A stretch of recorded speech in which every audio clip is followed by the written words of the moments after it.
7 नवंबर 2025 की दोपहर भावनगर के भारत नगर पुलिस स्टेशन के बाहर माहौल कुछ अलग था। आम दिनों में जहां लोग छोटे मोटे शिकायत लेकर आते थे, उसी थाने में उस दिन एक सरकारी अधिकारी बदहवास हालत में खड़ा था। उसके चेहरे पर घबराहट थी, आवाज लड़खड़ा रही थी और आंखों में अजीब सा डर साफ दिख रहा था। उस व्यक्ति का नाम था शैलेश खम्बाला। शैलेश फॉरेस्ट डिपार्टमेंट में असिस्टेंट कंजर्वेटर और फॉरेस्ट के पद पर काम करता था। उसके साथ उसकी पत्नी के मायके वाले भी मौजूद थे। लेकिन ऐसा क्या हो गया जो पत्नी के घर वाले भी शैलेश के साथ मौजूद थी। शिकायत सीधा था लेकिन असर गहरा।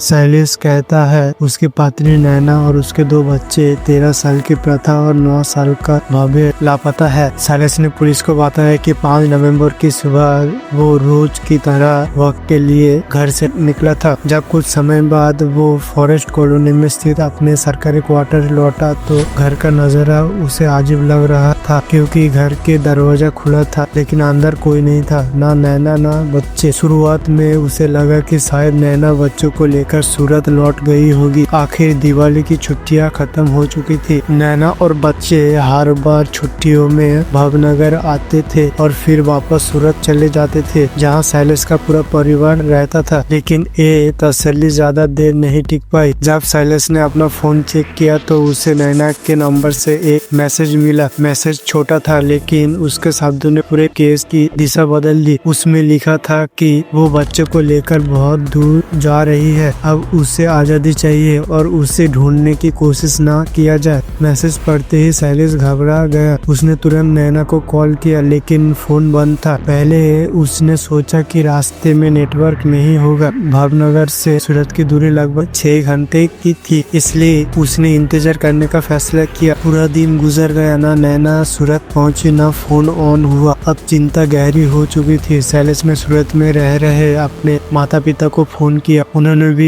बताया कि नैना और बच्चे वहां नहीं पहुंचे। इसके बाद शैलेश ने नैना के भाई हरी जोटना को सारी बात बताई। खबर मिलते ही नैना के परिवार में हड़कंप मच गया। बिना वक्त गवाए वो भावनगर के लिए निकल पड़े। अगले कई घंटे एक डरावने इंतजार में बदलता देख रहा था Shailesh. Bus stand, railway station, आसपास के इलाके, हर जगह नैना और बच्चों की तस्वीरें दिखाकर पूछताछ की गई, लेकिन कहीं कोई सूरत हाल नहीं लगा। जैसे जैसे वक्त बीत रहा था, घर वालों का उम्मीद कमजोर होती जा रही थी। आखिरकार 7 नवंबर को परिवार शैलेश के साथ भारत नगर पुलिस स्टेशन पहुंचा और मिसिंग कंप्लेंट दर्ज कराया गया। पुलिस ने मामले की गंभीरता को समझते हुए तुरंत सर्च ऑपरेशन शुरू किया। कुछ ही घंटों में एक खबर पूरे शहर में फैल गई कि एक फॉरेस्ट ऑफिसर की पत्नी और 2 बच्चे घर से गायब हो गया।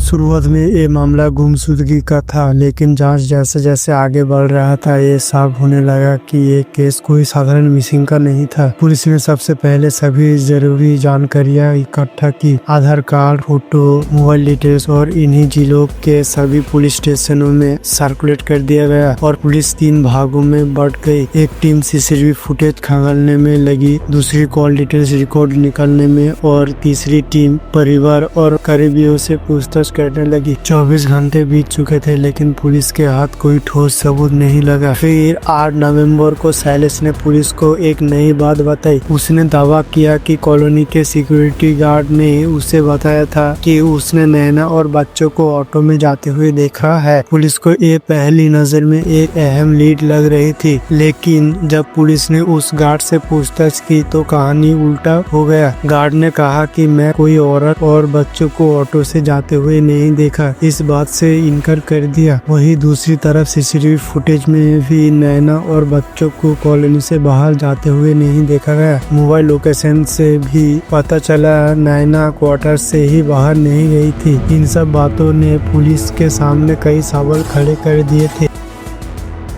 इसी दौरान शैलेश अचानक ये कहकर सूरत चला गया कि उसे ऑफिस का काम है और मुझे जाना होगा। हालांकि उसने पुलिस को भरोसा दिलाया कि सर्च ऑपरेशन के दौरान वो संपर्क में रहेगा। अब पुलिस का शक कहीं न कहीं शैलेश की तरफ मुड़ने लगा और इसी शक के चलते पुलिस ने उसके कॉल डिटेल रिकॉर्ड खंगाली। जब पुलिस ने देखा कि शैलेश एक ही नंबर से कनेक्ट हो रहा था, जब नंबर को ट्रेस किया गया, यही एक नाम बार बार सामने आ रहा था, गिरीश बनिया।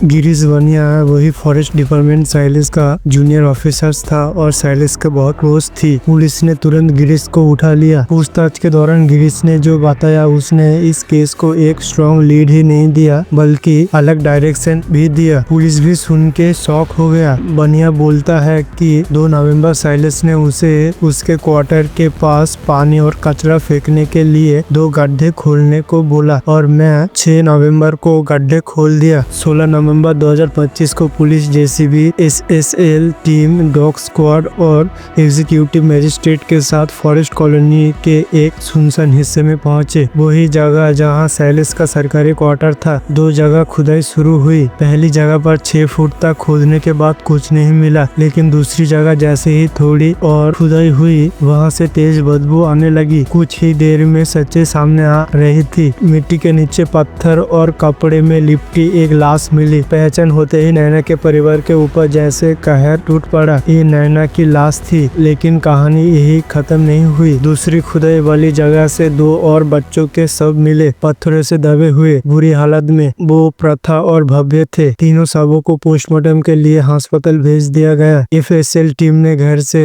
बेडशीट, तकिया, कपड़े और कई नमूने जब्त किए। डॉग स्क्वाड जब क्वार्टर के अंदर पहुंचा तो बेडरूम में कुत्तों का बिहेवियर अचानक आक्रामक हो गया। अब पुलिस को यकीन हो चुका था शैलेश खंबाला को गिरफ्तार कर लिया गया। पूछताछ के दौरान उसने जो कहानी सुनाई वो आधी सच और आधी झूठ थी। उसने दावा किया कि पति पत्नी के बीच झगड़ा हुआ और गुस्से में हत्या हो गई, लेकिन पुलिस के पास इससे कहीं ज्यादा मजबूत सबूत थे। सीडीआर से पता चला कि 2 नवंबर को ही गिरीश बनिया से कहकर 2 गड्ढे खुदवाई गए थे। अगर हत्या अचानक हुई थी तो गड्ढे पहले क्यों तैयार थे? पुलिस जब सख्ती से पूछताछ करने लगा तो शैलेश टूट गया। उसने कबूल किया कि ये सब एक दिन का फैसला नहीं था, ये 3 साल पुरानी कहानी थी। जब 2022 में शैलेश की पोस्टिंग जूनागढ़ हुई तब उसकी मुलाकात एक महिला फॉरेस्ट वर्कर से हुई। उम्र का अंतर था, लेकिन रिश्ता बढ़ता चला गया। धीरे धीरे ये अफेयर बन गया। जब शैलेश की 2 जिंदगियां चल रही थी, एक सूरत में परिवार के साथ और दूसरी भावनगर में। जब नैना ने बच्चों के साथ हमेशा के लिए भावनगर में रहने की बात की तो शैलेश को लगा